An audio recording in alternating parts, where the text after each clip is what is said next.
Hey everyone, Dockwell here, and today's video is going to be the best support silencer build for patch 7.38c. So for starting items, we have Tango, Blood Grenade, Fairy Fire, Sentry Ward, Magic Stick, and 2 branches. Now you'll see these items actually fill up your inventory and take up 7 slots instead of just 6. So you could forego the Fairy Fire. I just like to add this in because you can get all of these items with the starting gold. And then usually you're going to be placing this Sentry Ward down to like unblock or block a camp early. You could even buy 2 Sentry Wards and use them pretty early. You can always substitute out a branch or something like that. You might use your Blood Grenade pretty early too. So it's okay if you forego the Fairy Fire and just have the branch in there and keep that money, maybe, like I said, for another sentry or for some early purchase like finishing out the wand with your early gold. But this is generally the starting items I like. You're always going to be buying Magic Stick these days. Blood Grenade, great for First Bloods. Sentry Wards, obviously, for the camps like I talked about. Then early game items are really straightforward. Finish your wand and go right into Arcane Boots. It's really straightforward. Honestly, the only thing is,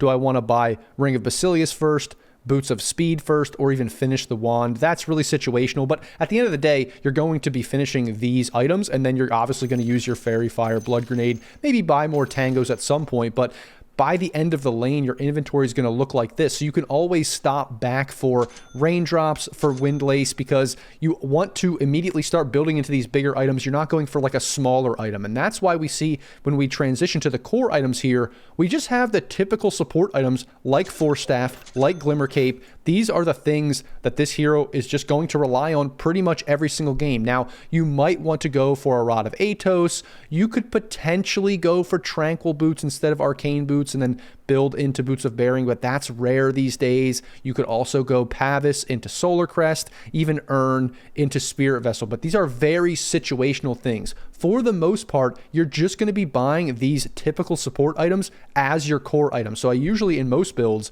include these in quote-unquote general support items, but this is really core to Silencer because your spells are all you need and you just want survivability with these things. Even maybe Ghost Scepter can be standard and a core item on this hero. Then the first Silencer specific, like non-general support item we're going to go is actually Agnum Scepter. So you can go for Force, Glimmer, Ghost Scepter, even all 3, maybe only 2, or maybe even just 1, maybe one of these other situational items, and then going right into Ags as your actual big item because it is so good on the hero. But it is kind of luxury because you really just want items to survive through the team fights, to get off your spells, and especially to get off your ultimate. Then late game, we kind of focus on 2 different avenues for this hero. So the first is obviously just getting Refresher. I mean, that's great. If you have Ags, Refresher, and these defensive items, that's a fantastic inventory. But in other games, maybe let's say you just go for Force Staff and then go right into Ags and you're having a great game, but it's just not ending. You can go for more right-click style items. So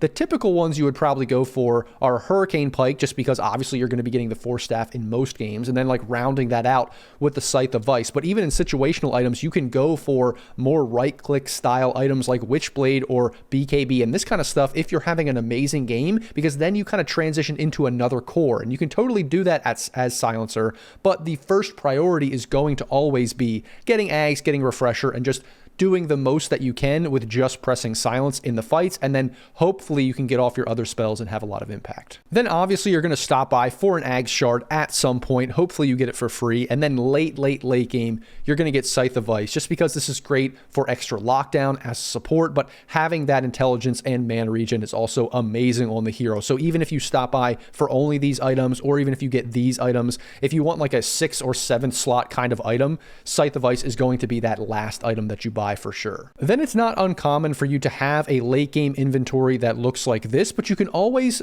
go for these other smaller items or even bigger items later in the situational category. So I'll focus on them here for a little bit. So Rod of Atos, that's a great first item to go if you're stomping. You feel like you don't really need these defensive items. You're just winning the game so hard. Giving you that little bit of extra control that isn't just a Silencer slow really makes the hero really good. It kind of amps up your offensive potential a lot. And you can obviously eventually go into Gleipnir later on in the game. You're not going to finish this early. It's more like something after your slots get filled that you'll finish, but it's still great to have Rod of Atos be able to be upgraded if you're going to go this early. Then, like I said, Tranquil Boots, Drums, Boots of Bearing, you can totally go that in some games, but Arcane Boots is just way better now for this hero. Same thing with Pavis and Solar Crest. It's just not as popular these days, but you can totally go this if you feel like you don't want to get one of these defensive items. But again, I'd probably rather go Rod of Atos if I'm not going for a straight defensive item. Then Urn of Shadows and Spirit Vessel. I know this got buffed recently in these patches, but you're still only going to be going this against very specific heroes that rely on regen, and if no one else on the team really wants to buy it. But even then, I'm only going that for less than 5% of games am I really even going for this item. So it's not super common, but you can totally buy it. Hand of Midas, just obviously super greedy. It's like the lower MMR you go, if you're like 1k, you could totally get away with buying this and then transitioning into a core in a way, but it is sort of a little bit grief at times. Then Aeon Disc can be very, very good in very specific games where there's a Storm Spirit or something else, and they're just hunting you down, seeking you out, and trying to kill you because you really don't want to have to pop your silence just to save yourself. That's really not what you want to be doing in most games. So having this just allows you to get away from that initiation and then saving your spells, especially your ultimate, for a more opportune time where you actually need it to help your allies in the fight. Then Yules and Wind Waker, again, great defensive items, probably good in a game where it's good for defensive capabilities plus offensive capabilities against heroes like Ursa or other heroes that you want to kite.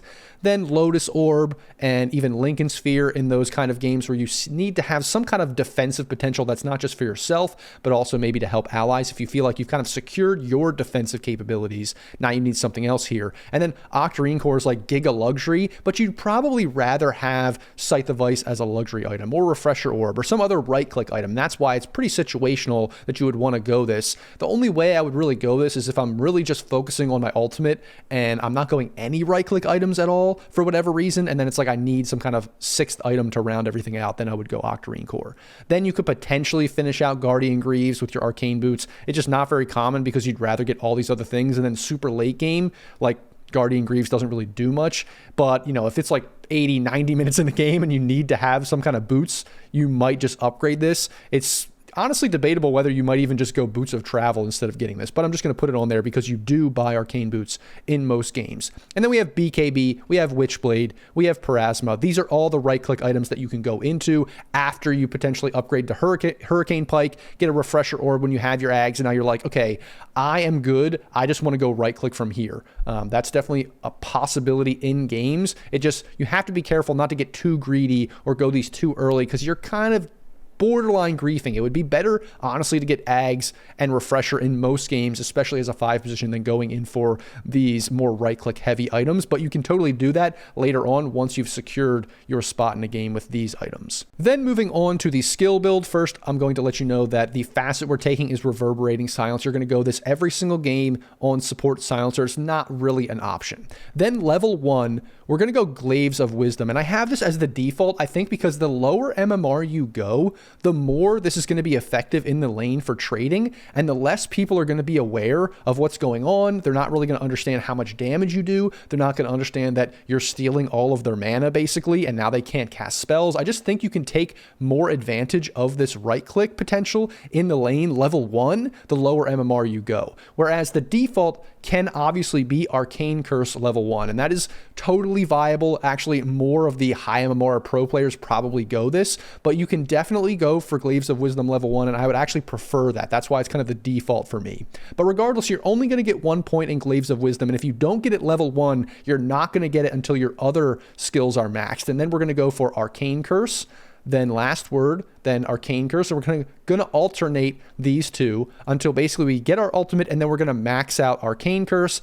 then max out Last Word, get our ultimate whenever we can. And then even if you get 1 point in Glaives of Wisdom early, you're still going to max that out last. And then for the talents, it's pretty straightforward. We're going to go both right talents and then both left talents because you can kind of see that the other talents are more for the mid version of Silencer, like attack speed, not really important for a support silencer, and these are all like global silence cooldown. These are all the things that you want to be focusing on as a support: AoE, Last Word, and 2 Arcane Curses. These are all the things, like I said, with the focusing on the spells, not as much the right click, that we want to really heavily look at in terms of items and in terms of build and talents for a 5-position silencer. And that, everyone, is the silencer support build for patch 7.38c. As always, guys, if you like the video, don't forget to like, comment, and subscribe. Thanks for watching, and I'll see you in the next video.